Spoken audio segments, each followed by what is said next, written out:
کہ وسیم نام سے اور رضوی نام سے ایک آدمی شیطانی قسم کا آیا ہے، تو ایسے آدمی پہ لعنت بھیجنی چاہیے، لعنت بھیج کر کے ایک طرف ہٹ جائیے۔ اس نے کہا ہے کہ صاحب اس سے جو ہے ہماری نیند میں خلل پڑتا ہے۔ اس سے پہلے بھی آپ کو یاد ہوگا کہ وہ گویا ہے کوئی فلم انڈسٹری کا، اس کی بھی نیند میں خلل پڑ رہا تھا۔ میں اگر مندر میں پانی پینے کی وجہ سے ایک بچے کی پٹائی ہوتی ہے تو میں سمجھتا ہوں اس دیش کے پورے سبھے سماج کے لیے یہ چنتا کا وشے ہے۔ نہ تو کسی ہندو کو مسجد بنانے کے لیے چندہ دینے کی ضرورت ہے اور نہ کسی مسلمان کو مندر بنانے کے لیے چندہ دینے کی ضرورت ہے، بلکہ اگر چندہ دینے کی ہمیں ضرورت ہے تو اپنے دلوں میں انسانیت کا چندہ دینے کی ضرورت ہے۔ اب سب سے پہلے تو میں آپ سے یہ جاننا چاہوں گا، جس طریقے سے وسیم رضوی نے جو ہے کلام پاک کی 26 آیتوں کو لے کر یہ معاملہ کھڑا کرا ہے، اس کو کس نظریے سے دیکھ رہے ہیں؟ کیا اس میں کہیں سیاست کی بو آ رہی ہے؟ دیکھیے اس میں کوئی نظریہ کچھ نہیں ہے، یہ ایک خرافات ہے، بہت زمانے سے چلی آ رہی ہے۔ پہلے بھی دوسرے لوگوں نے یہ 26 آیات کو لے کر کے، میں تو 3 دہائیوں سے پچھلی دیکھ رہا ہوں کہ اس طرح کے خرافاتی لوگ آتے رہتے ہیں میدان میں۔ اب کی بار اتفاق یہ ہے کہ وسیم نام سے اور رضوی نام سے ایک آدمی شیطانی قسم کا آیا ہے، تو ایسے آدمی پہ لعنت بھیجنی چاہیے، لعنت بھیج کر کے ایک طرف ہٹ جائیے۔ آپ اس کو بہت زیادہ ہائی لائٹ کریں گے تو اس کا مقصد پورا ہوتا ہے، چونکہ ایسی شیطانی حرکتیں کرنے والوں کا مقصد ہی یہ ہوتا ہے کہ وہ اس طرح کی شیطانی خرافات کو کریں تاکہ لوگ ان کو پھر پلٹ کے گالیاں بکیں، وہ ہائی لائٹ ہو جائیں اور وہ اپنا کچھ پولیٹیکل مفادات جو انہیں حاصل کرنے کا ہوتا ہے ٹارگیٹ، وہ حاصل کر لیں۔ تو آپ ان پہ لعنت بھیج کے اپنے گھر بیٹھ جائیے تو اپنے آپ ہی وہ دفن ہو جائیں گے، اپنی موت آپ مر جائیں گے، قصہ ختم ہو جائے گا ان کا۔ تو کیا یہ اس کے ذریعے شیعہ سنی کو بانٹنے کی کوشش کی جا رہی ہے، ایک یہ شگوفہ چھوڑ کر کے؟ نہ، میں نہیں سمجھتا کہ شیعہ سنی اس معاملے میں بٹے گا، بلکہ میں نے تو یہ اب تک کی میری معلومات یہ ہے کہ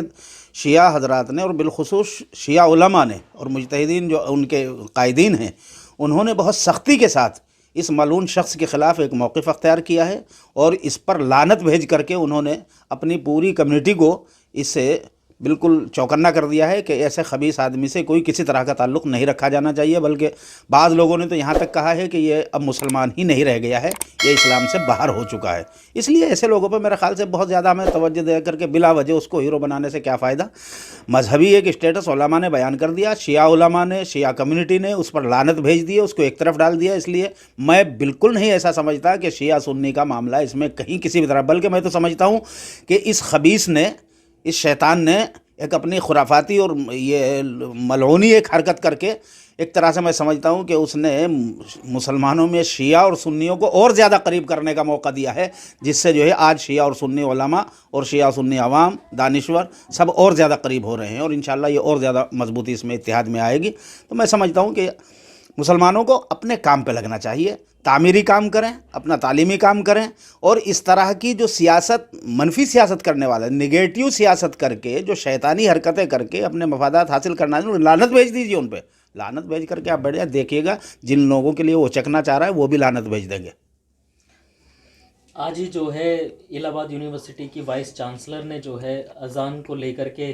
ڈی ایم کو پتر لکھا ہے کہ مجھے اس سے پریشانی ہوتی ہے اور پورا دن جو ہے خراب ہو جاتا ہے۔ اب اذان کا معاملہ پھر دوبارہ سے ادھر قرآن کا معاملہ، تو یہ کیا تیاری کی جا رہی ہے ساری؟ ہاں، وہ ایک خبر میں نے بھی آج دیکھی ہے، صبح آئی ہے میرے پاس، اور اس میں اس نے کہا ہے کہ صاحب اس سے جو ہے ہماری نیند میں خلل پڑتا ہے۔ اس سے پہلے بھی آپ کو یاد ہوگا کہ وہ گویا ہے کوئی فلم انڈسٹری کا، اس کی بھی نیند میں خلل پڑ رہا تھا۔ پھر اس کے ساتھ، ہاں، وہ سونو نگم ہو یا ٹونو نگم ہو، جو بھی ہو، گویا ہے میرے نزدیک تو اس گویے کے ساتھ اور بھی اسی طرح کے کچھ گویے لگ گئے تھے۔ تو ان نچنیوں، گویوں کی نیندوں میں خلل پڑتا ہے، یہ کہتے ہیں ایسا کہ ہماری نیند میں خلل پڑتا ہے، سچائی یہ ہے کہ ان کے دماغوں میں خلل ہے۔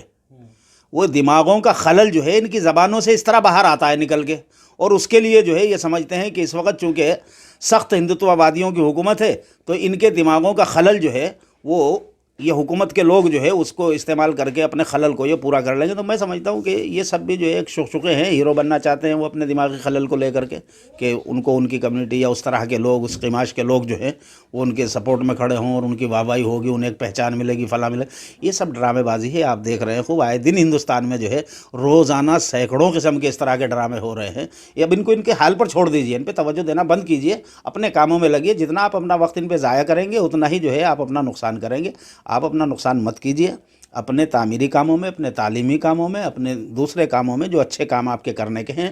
انسانوں کی خدمت کرنے کے ہیں، ان کو آپ کاموں کو آگے بڑھائیے، ان خرافاتیوں کو چھوڑ دیجیے ان کے حال پہ اب۔ اچھا چلیے، ایک بچہ اگر مندر میں جا کے پانی پی لیتا ہے تو یہ کون سا گناہ کر دیتا ہے؟ یہ میرے نزدیک بہت ہی ایک اس کے ساتھ اتنی بربری یہ ایک بہت ہی چنتنیہ مسئلہ ہے، اور میرے نزدیک نہیں ہے، بلکہ یہ اس ملک کے تمام ہندو، مسلمان، سکھ، عیسائی، پارسی، جین، بودھ، جتنی بھی کمیونٹی اس ملک میں رہتی ہیں، کیونکہ ہندوستان کی ہوا اور پانی اور مٹی، اس کا جو مزاج ہے وہ یہ ہے کہ انسانیت کو فائدہ پہنچانا، انسانیت کی خدمت کرنا، سیوا بھاؤ جسے کہتے ہیں ہندی میں۔ تو یہاں تو آپ نے دیکھا نہیں کہ میں تو اپنے بچپن میں دیکھا کرتا تھا، گاؤں میں میرا بچپن گزرا ہے، تو ہمارے گاؤں میں جو ہندو کمیونٹی کے لوگ رہتے تھے وہ لوگ جو ہے بارشوں کے بعد بھی ویسے بھی جاتے تھے جنگل کے، گاؤں کے باہر۔ ہمارے یہاں ایک قبرستان میں بہت بڑا جنگل ہے، قبرستان بھی بہت بڑا ہے ہمارے یہاں، تو وہاں پر بارش کے بعد جیسے چینٹیاں نکلتی تھی نا، تو وہ آٹے کی تھیلیاں بھر کے، آٹا اور بورا ملا کے یا چینی اور آٹا ملا کر کے، وہ چینی ان کے چینٹوں کے ان کے بلوں کے آس پاس جا کر کے اس کو ڈالتے تھے، اس کو کھلاتے تھے۔ یہاں بھی شہروں میں آپ دیکھتے ہیں کہ جگہ جگہ جو ہے وہ ایک پانی کا برتن جو ہے ڈونگا سا رکھ دیتے ہیں، یا کہیں رسی میں باندھ کے لٹکا دیتے ہیں، اس میں پانی بھرتے ہیں لوگ، ہندو بھی اور مسلمان بھی، باجرہ ڈالتے ہیں، چاول ڈالتے ہیں، گیہوں کا دلیا کھلاتے ہیں۔ تو لوگ یہاں تو جانوروں کو بھی کھلاتے اور پلاتے ہیں۔ تو انسان تو بہت اونچی چیز ہے اس سرشٹی میں۔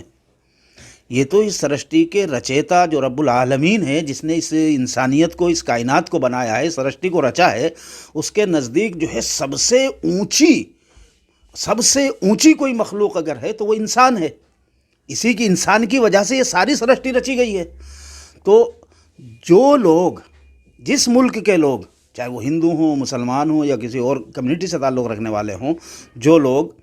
جانوروں کو بھی پانی پلاتے ہوں، پکشیوں کو بھی دانہ پانی ڈالتے ہوں، دھوپ میں، گرمی میں، آپ دیکھتے ہیں نا، ابھی بھی آپ نے دیکھا ہوگا راستے میں بھی کئی جگہ جو ہے کہ لوگوں نے ڈرم بھی نکال کے رکھے ہوئے ہیں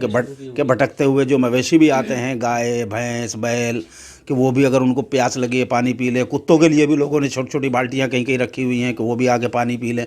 تو جس ملک میں لوگ مویشیوں کو، جانوروں کو، پرندوں کو، پکشیوں کو بھی دانہ اور پانی ڈالتے ہوں، اس دیش میں